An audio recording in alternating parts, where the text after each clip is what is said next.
নতুন নতুন মা হওয়ার পর পোস্টপার্টাম ডিপ্রেশনটাকে 1000 লেভেলে পৌঁছে দেওয়ার জন্য ঘরের লোক বা বাইরের লোকে একটা কথাই কাফি। তুমি কি প্রথম মা হয়েছো এই পৃথিবীতে? আজ্ঞে না, আমি প্রথম মা হইনি, কিন্তু আমার বাচ্চার মা আমিই হয়েছি।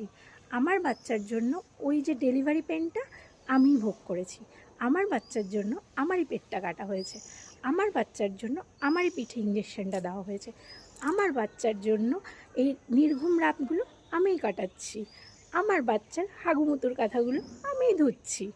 আমার বাচ্চার জন্য এই সকাল রাত দুপুরের যে আকাশ পাতাল খাবারের পার্থক্যটা হয়েছে সেটাও আমি করছি।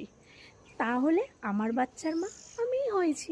আমার বাচ্চার মা তো তোমরা কেউ হওনি, তোমাদের বাচ্চার মা তোমরা হয়েছো, আর আমার বাচ্চার মা আমিই হয়েছি। আমার বাচ্চার জন্য ওই আফটার সিজারিয়ান ডেলিভারির 24 ঘন্টার মধ্যে যে যে স্বর্গময় হাঁটাটা হাঁটতে দেয় না, ওফ যা লাগে না, সেটাও আমি ফিল করেছি। সেটাও কিন্তু তোমরা ফিল করোনি, বুঝতে পেরেছো? তাহলে আমার বাচ্চার মা আমি একাই হয়েছি। আমার বাচ্চার খাওয়া দাওয়া ভরণ পোষণ সব দায়িত্ব আমিই নিয়েছি। তাহলে ফ্রিতে কেউ আমাকে জ্ঞান দিতে এসো না যে পৃথিবীতে আর কেউ মা হয় কি না। আমার বাচ্চার মা শুধু আমি একাই হয়েছি। প্লিজ তোমরা কেউ আমাকে এক পয়সারও জ্ঞান দিতে এসো না, সেটা আমি নিতে পারবো না। কারণ আমার বাচ্চার জন্য সব কিছু আমি একাই ফিল করেছি।